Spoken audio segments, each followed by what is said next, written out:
Alejandro, ¿estás por ahí? Hola, ¿qué tal? ¿Cómo andan? Hola, ay, qué difícil encontrarte, te nos habías escapado por el aire. Hola Alejandro, Juliana y Jesús te hablan desde Neuquén, espero estés bien. ¿Qué tal, Juliana? ¿Qué tal, Jesús? ¿Cómo andan? ¿Cómo Hola, te va? Alejandro, antes de ir ya a la presentación de tu libro, ¿vos escuchás música? Escucho música, sí. ¿Y qué música Tocaba te, y qué música te gusta? Bueno, ayer le presenté Led Zeppelin a mi hijo Manu de 10 años. Fue un Wow, gran momento, un momento así de esos de legado. mira Pero que escucho de todo, escucho rock nacional, a veces escucho jazz, no tanto, escucho reggae también. Me gusta la música. Mirá que bueno, pero igual hiciste un anclaje que eso siempre a mí me interesa, siempre le pregunto a nuestros invitados, bueno, pero decime uno y ya con que digas Led Zeppelin, bueno, la banda de rock más grande de todos los tiempos quizás. Pues, Bueno, yo no te escucho. Alejandro, vas a estar en octubre aquí cerquita de Neuquén presentando tu libro y vamos a ir directamente para aprovechar el tiempo que disponemos sobre lo que expresás en el libro y que seguramente vamos a poder disfrutar ampliado en esa presentación cuando el 9 de octubre estés en Roca. Vos en tu libro hablás de una renuncia del empresariado argentino a liderar un proyecto de desarrollo nacional autónomo. Entonces te hago dos preguntitas. Una es, ¿qué señales concretas te llevan a afirmar que ya no tienen interés en un modelo productivo ligado al mercado interno? Y ahí una segunda preguntita tramposa es, si alguna vez, excepto en el leve tiempo del industrialismo allá por el 45, lo tuvieron.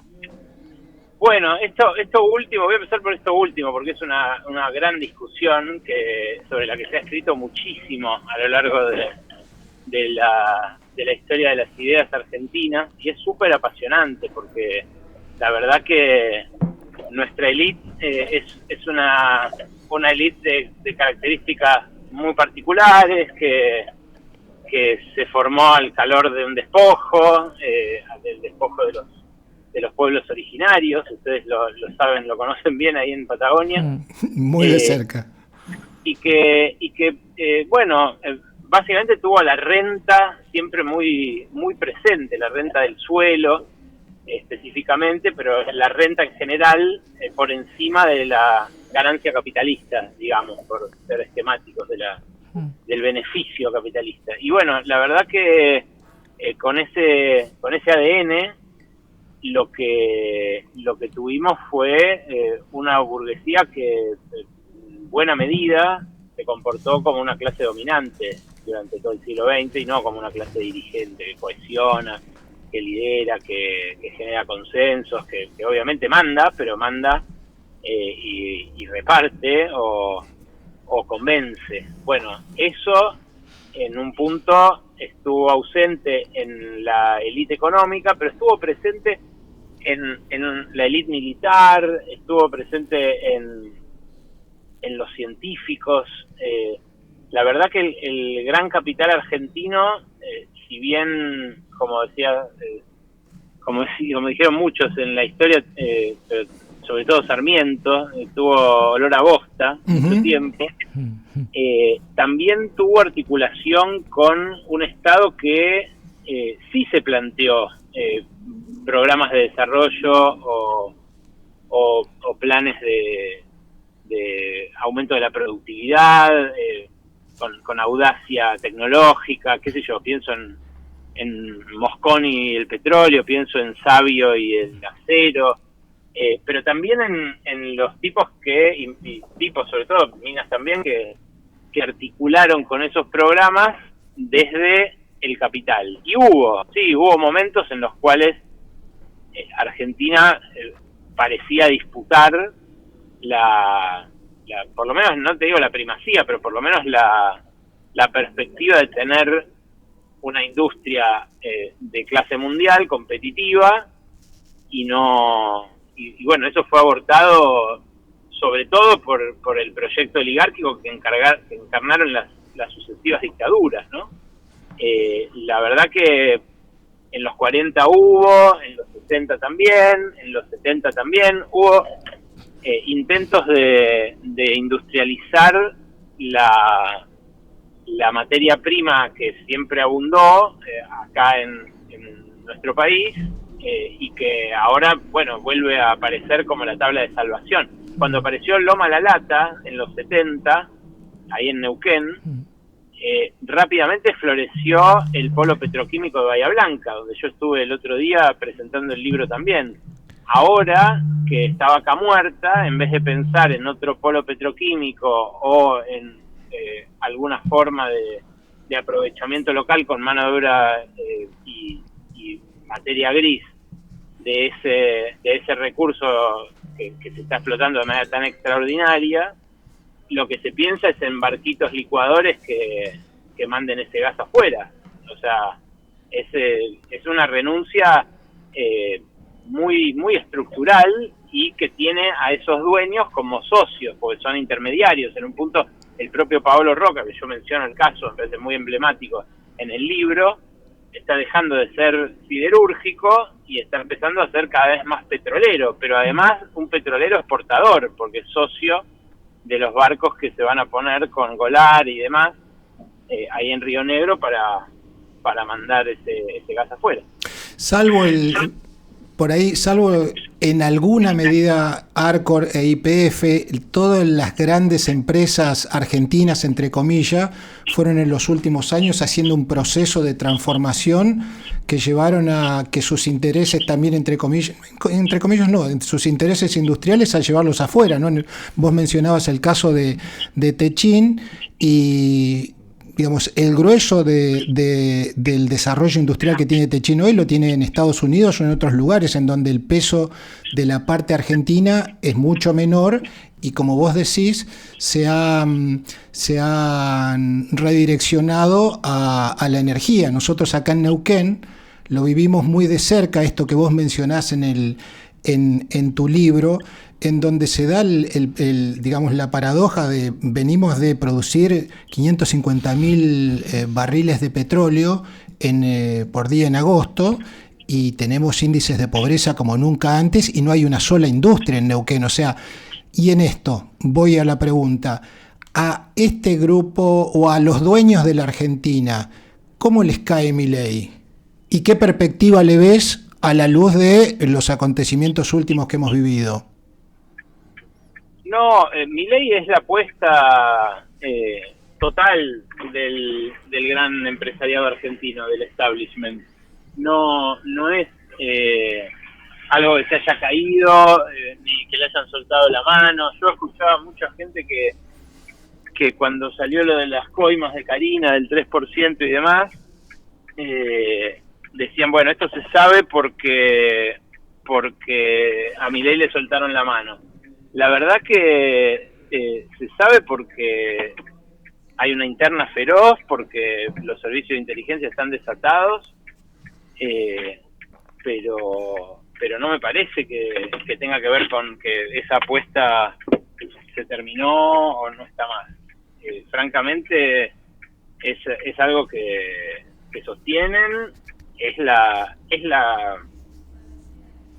misma apuesta que la que hace Estados Unidos, que vemos ahora materializada en esta especie de intervención de Donald Trump y del secretario del Tesoro, y es algo, bueno, muy muy problemático para la Argentina, porque efectivamente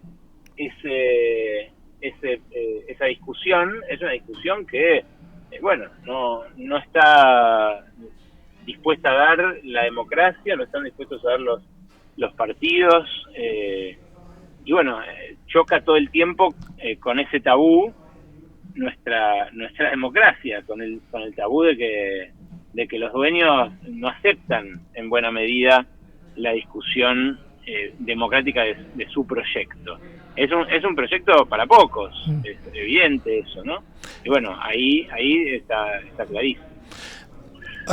Por eso probablemente Milei siempre se refleja o valora la generación del 80, de 1880, en donde hizo un país para muy poquititos, mientras la inmensa mayoría se sumergía en el alfabetismo y la pobreza. Y ¿vos cómo ves la perspectiva de éxito de este proyecto, en donde podríamos decir que quizás están haciendo un experimento en la Argentina, porque acá hay una idea global de ir a un proceso de concentración de capitales, de traslado de recursos de las mayorías a esos sectores concentrados. Es lo que me parece que está intentando hacer Trump en esta batalla global, y como que de alguna manera lo experimentaron en la Argentina, pero te diría que no se la veo sencilla a los tipos, ni a Trump, y por ende a Milei. ¿Vos cómo valorás eso? Porque pareciera ser más que es como una reacción a la defensiva de alguien muy poderoso, sí, por supuesto, una ofensiva en la defensiva, que un camino que ya vaya directo al éxito. No, claro, es algo muy incierto, tiene que ver con procesos mucho más globales que el que nos atañe a nosotros directamente. Es un proceso en el que Estados Unidos está claramente en decadencia como hegemón mundial, donde China le disputa esa hegemonía y donde nosotros aparecemos medio como un botín, ¿no? Ahí. Sí, claro. Yo creo que los dueños tienen una decisión muy, muy clara en este aspecto. Están decididos a jugar para Estados Unidos, si bien hay muchos que también tienen negocio con China, y China está lejos de ser un benefactor, digamos, mundial. Es otra potencia, ¿no? Que tiene claro. sus intereses y que los defiende de manera muy encarnizada, que hizo lo que hizo en África, en fin. Yo lo que veo es eso, una discusión global con efectivamente sus idas y sus vueltas, donde a nosotros nos toca lamentablemente ese rol de pato de la boda en el que nos metieron esta élite. Es una demostración de lo fallido del plan de negocios de nuestros dueños, de los que, bueno, de algún modo todo el tiempo se la pasan diciendo que tienen la solución a las cosas, señalando a los políticos, pero que no les gusta nada que se hable de ellos. De hecho, el éxito de este libro, bueno, va por la 8ª edición. Estoy recorriendo el país entero, en todos lados va mucha gente, no creo que sea por mí, que no soy tan simpático ni nada. Mentira, eso es mentira. Mira, me dijeron desde la escuela que visitaste en Bahía Blanca. Sí. Muy lindo muchacho. Bueno, no, qué simpático. Gracias, pero nada, creo que es el tema que convoca, porque hay también un vacío en esa discusión, y es una discusión que todo el mundo se va dando cuenta que nos marca a todos. Que, sí, claro. Que no nos podemos hacer los boludos, y que si nos hacemos los boludos somos los que perdemos. Claro. Y te hago una última pregunta para no quitarte tiempo, quedan 10.000 preguntas alrededor de tu libro, pero vos, ¿qué margen ves para las mayorías, para los argentinos en disputar otro proyecto de país? ¿Y qué rol le queda a la sociedad, a la democracia, a la política, a las organizaciones en el actual contexto? Lo veo complicado, pero por supuesto es la única que nos queda. Veo que en la medida en que la movilización se extiende, el proyecto de cristalizar esta renuncia, esta resignación a la postración, al atraso, al subdesarrollo, cruje, ¿no? Y cruje cada vez que las calles lo hacen crujir. Es la única que nos queda. Claro. Tampoco está garantizado el éxito. Así es. Pero así como los dueños siempre han sido dependientes, o como bien decís vos en tu libro, están renunciando a dirigir algo, también este pueblo siempre ha sido muy rebelde, ¿no es cierto? Sí, claro. Y eso lo diferencia mucho, por ejemplo, del brasileño, donde hay sí una burguesía con un proyecto más claro, pero también una sociedad más jerárquica. Así es. Eso. Pero bueno, lo charlamos allá. Espero que venga tu audiencia y que vengan ustedes. Dale. Alejandro, muy agradecidos por esta comunicación, y te mandamos un abrazo muy fuerte desde acá, desde el sur. Gracias. Gracias. Hasta luego. Chao.